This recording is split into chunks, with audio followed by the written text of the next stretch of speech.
Assalamualaikum para sahabat edisi Malam Seram. Kembali lagi bersama dengan Ari dalam berkongsi kisah-kisah seram malam. Terima kasih mana sudah pun klik video pada kali ini. Harap korang semua berada dalam keadaan sihat sejahtera, dipermudahkan segala urusan korang semua, amin. Kalau dengar suara Ari macam serok sikit, sakit-sakit tekak tu, baru dalam proses tengah demam tahu sesama kan, sebab dekat Terengganu dekat kita kau tahulah pantai timur sekarang ni hujan kan, mungkin sebab itulah balik kerja dengan motor tiba-tiba hujan lebat, berapa sihat sikit tahu. Dan insyaAllah pada malam ni kita nak bawakan dua kisah seram berkenaan tentang asrama.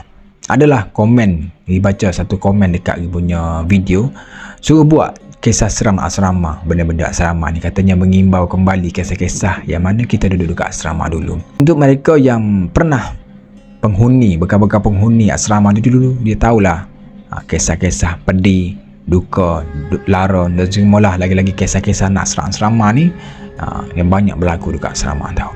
Sebelum dia masuk ke kisah seram asrama, satu cerita lah yang kita nak share tahu, di mana minggu lepas tak silap lagi kita ni ada buat podcast tahu dengan Abang Seram.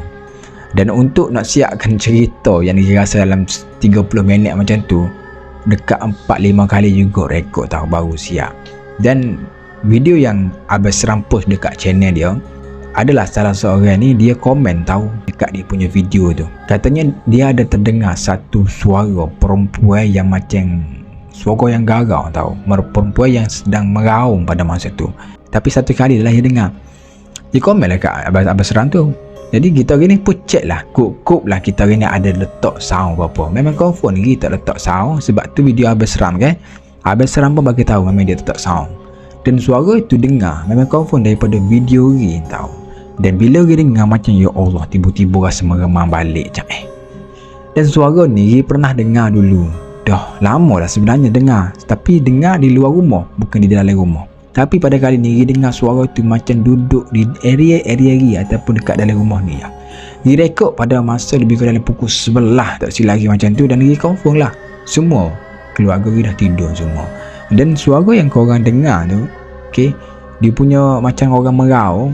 Dan dekat mic ni, kalau orang-orang apa tu punya suara-suara luar ni, dia tak boleh masuk. Tapi dia punya suara tu kuat. Masa dia rekod video, masa dia story tu, dia tak dengar apa-apa pun sahabat. Tu lagi rasa macam pelik sangat ni, kenapa dalam mic pun dia boleh masuk, sedangkan dia yang duduk dekat luar ni yang sedang buat cerita ni tak masuk tau. So mungkin tu antara gangguan kita lah. Dan dia yakin jugalah ramai YouTuber horror story yang terkena gangguan macam ni. Dan dekat Malaysia ni pun banyak lah, kalau kita tengok yang terkena gangguan macam-macam. Mungkin ni adalah salah satu gangguan untuk, biasalah kita berkongsi kisah dia tahu, kita cerita kisah-kisah seram, dan dia juga mungkin dia suka benda macam tu lah. InsyaAllah kita minta dia jauhkan lah tahu. Baik, pada malam ni seperti biasa, dua kisah seram asrama daripada perkongsian daripada sahabat-sahabat kita. Yang mana kisah seram yang pertama ini dikongsikan oleh salah seorang perempuan yang mana dia ni memperkenalkan diri dia sebagai Siti. Dia bagi tahu saja nama Siti. Yang mana Siti ni berumur 15 tahun, akan menduduki PMR, penilaian menengah rendah. Lebih gitu lah. Tapi sekarang ni asal PMR tak ada dah tahu. Kisah ni berlaku lebih kurang tahun 2007 macam tu lah. Dan katanya kisah ni bukanlah berlaku dekat diri dia, tapi berlaku dekat salah seorang member dia yang bernama Wani. Dia cerita sedikit lah pasal Wani ni. Wani ni merupakan salah seorang best student. Jadi kalau best student ni kita tahulah dia punya study tu bukan kaleng-kaleng. Orang lain tidur, dia study. Dia duduk dekat asrama di salah sebuah blok. Satu blok itu sahabat memang khas untuk pelajar PMR saja. Pelajar tingkatan 4-5 ataupun 1-2 ni memang tak duduk kat blok tu, dia duduk kat blok lain. Jadi bila tahu macam tu, dia orang ni suka lah tahu duduk blok dia saja tingkatan 3 nak study seni. Jadi peraturan dekat asrama ni kita tahulah, kalau pukul 10 ataupun pukul 11 tak tutup lampu, maka korang siap sedialah akan turun dekat rongkau tu, kena hukuman tahu. Dan juga si Wani ni, dia ni suka study lambat. Pukul 1 paling lewat lah tu. Katanya suruh jugalah, Siti ni suruh lah supaya Wani ni study dekat bilik prep lah, kata bilik study ataupun dekat dom ni tempat orang tidur, takut mengganggu belajar-belajar lain kan. Tapi dia takut nak turun bilik prep seorang-seorang. Member dia yang lain kadang-kadang pukul 11.30, pukul 12 tu pun dah tidur. Jadi pada satu malam tu, dia ambil lah keputusan untuk study di kawasan koridor, iaitu di betul-betul depan pintu bilik dia, tahu. Kawasan koridor ni kan dia lampu buka, jadi cerah lah sikit. Dia pun tarik lah meja tu, pak, duduk betul-betul di hadapan pintu. Dia punya bilik dia ni, buka pintu saja memang nampak dia study lah macam tu, study macam biasa. Katanya seorang diri je dia study, dan sehinggalah masa tu pukul 1 lebih tak perasan dah lewat, tahu. Maka dia pun dah siap nampak 1 lebih ni, mengantuk lah, tutup je pintu, sambil letak barang peralatan dia semua, dia tidur. Rasanya tak ada nak lelak, tahu. Dia punya mata dia tu tiba-tiba bunyi macam orang ketuk pintu tu, macam kuat tau, ketum ketum ketum ketum ketum. Bunyi tu macam orang nak pecahkan pintu pun ada, memang kuat. Jadi Wani ni petegur lah, siapa tu? Dan tak balas, tahu. Dan ketukan itu masih lagi ada, ketum ketum ketum. Tapi yang peliknya kata, ni ketukan pintu ni ada keh Wani seorang yang dengar ke ataupun macam mana? Sebab member dia yang lain ni, kalau diikutkan cara ketukan pintu tu kuat, mungkin member dia yang lain ni dah bangun. Tapi member semua ni macam, lain dia ulik mimpi. Wani seorang saja yang masa tu katanya tidur dekat double decker, katil yang 2 tingkat tu lah, dekat sama ke. Nak pergi buka ketak ni, takut punya pasal. Dan dia apa-apa lagi, dia dah fikir benda-benda pelik, cuma boleh baca suruh-suruh macam tu lah je sambil selimut. Bila selimut ni, dia dengar lah pintu tu dibuka depan dia. Dan dia rasa bahawa ada satu benda yang masuk pada masa tu. Dan lembaga sebab ditutup dengan selimut kan, bila dibuka je pintu ni, akan masuklah cahaya dekat dia punya lampu koridor tu, tahu. Dia ni rasa macam lampu tu dihalang oleh satu benda, dan benda tu masuk berada dekat sebelah dia, dan makhluk tu marah dekat Wani ni. Katanya Wani tak buka pintu. Kau tak dengar kau kutuk pintu? Lebih kurang macam tu lah. Dia kata dengar suara macam tu. Jadi Wani ni sambil duduk yang menggetar macam ni, tiba-tiba dia ni baca lah macam-macam surah kan, dan bunyilah suara yang berbisik, tahu, dekat telinga dia. Macam tu lah dengar. Member tu lagilah takut, tahu. Dan ada juga 2-3 orang member dia yang lain tidur dekat bawah. Maksudnya dekat bawah kan, mungkin panas lah kot dekat serama ataupun dekat dom tu. Jadi tanpa fikir, tak tengok pun dekat kelibat tu, dia ambil je selimut, pergi duduk dekat member dia yang lain. Keesokan tu jugalah, barulah dia cerita dekat dia punya member-member ni dengan apa yang jadi pada malam tu, kena ganggu. Dan dia lupa nak tambah dalam cerita tadi bahawa dekat dia punya belakang asrama dia tu katanya ada pokok yang besar, tahu. Pokok tak tahulah pokok apa, dan katanya di situ memang banyak berlaku ataupun penampakan yang mengerikan. Antaranya nampak satu sosok tubuh yang besar yang mana duduk selalu pusing area pokok-pokok tu, tahu. Dan itu kisah yang pertama. Kisah yang kedua ni pula dikongsikan oleh salah seorang lelaki yang mana dia ni baru tingkatan 2, form 2 lah, umur 14 tahun. Tapi dia ni berani lah, dia rasa baca kisah dia pun rasa macam ini dia berani lah. Sebab katanya dekat asrama ni, daripada tingkatan 1, tingkatan 2 dan juga tingkatan 3, setiap tahun dia ni selalu kena ganggu dekat asrama tu. Asrama tu memang kerah katanya, dan asrama yang terkemuka dekat Malaysia ni. Dia duduk dekat asrama penuh dan semuanya lelaki katanya. Kisah pada kali ni datangnya daripada salah seorang lelaki yang bernama Aidin, tahu.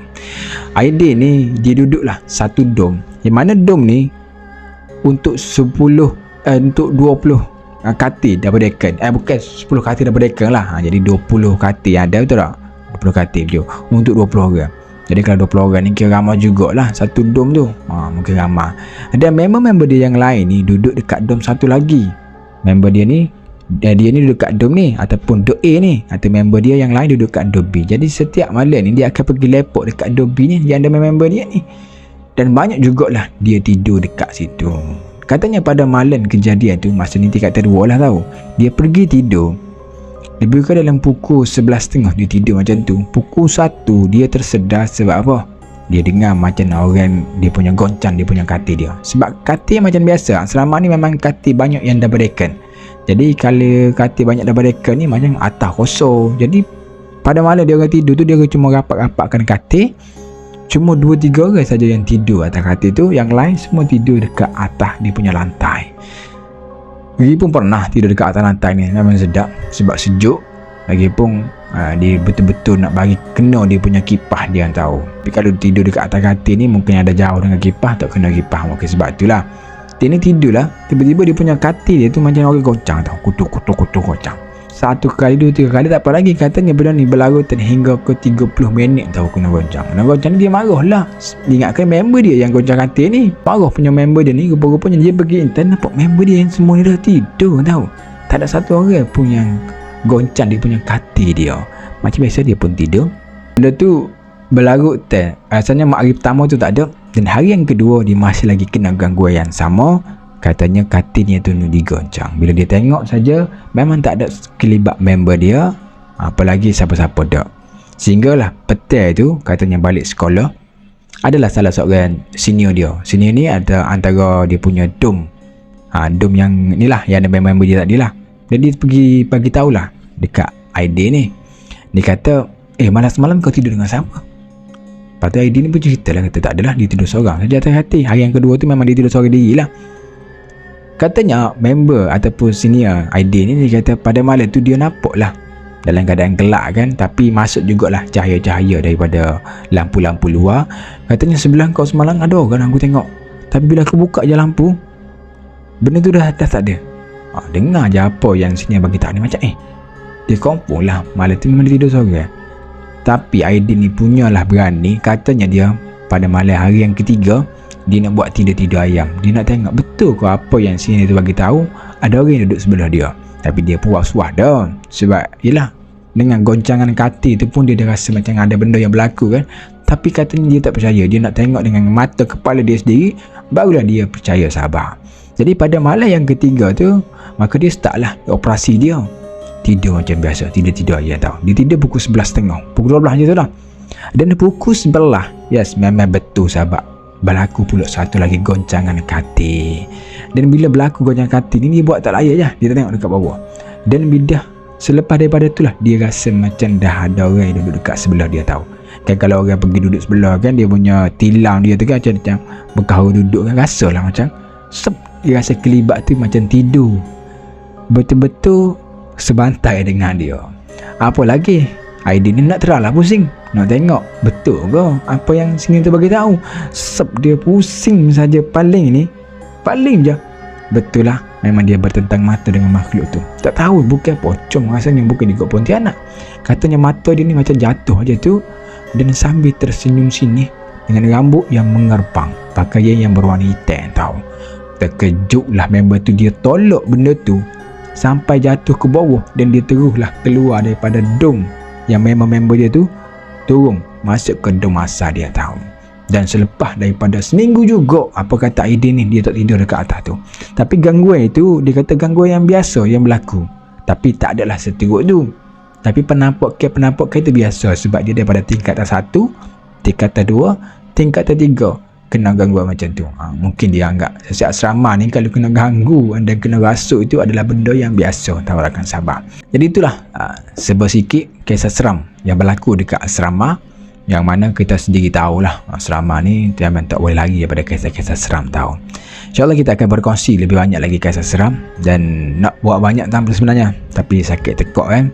Jadi kita rasa stop setakat ni saja. InsyaAllah kita akan bertemu mungkin next video esok ataupun lusa, untuk kita berkongsi kisah-kisah seram lagi. Dan lagi bagi tahu sekali lagi untuk korang yang mana ada pengalaman-pengalaman seram yang rasa nak share dekat Gi, ataupun boleh email kan, ataupun boleh share pergi dekat TikTok ke, ataupun dia punya masuk grup Telegram, korang boleh berkongsi kisah-kisah seram. Itu saja kisah pada kali ini. Untuk yang mana masih lagi baru, diperlukan korang untuk subscribe channel Kerja Omar, dan yang mana selalu tengok video sampai habis, supaya mohon untuk korang supaya pas kat di ruangan komen tanda hadir pun dah okey lah. Jadi itu sahaja rakan sahabat, kita akan berjumpa di next video. Assalamualaikum.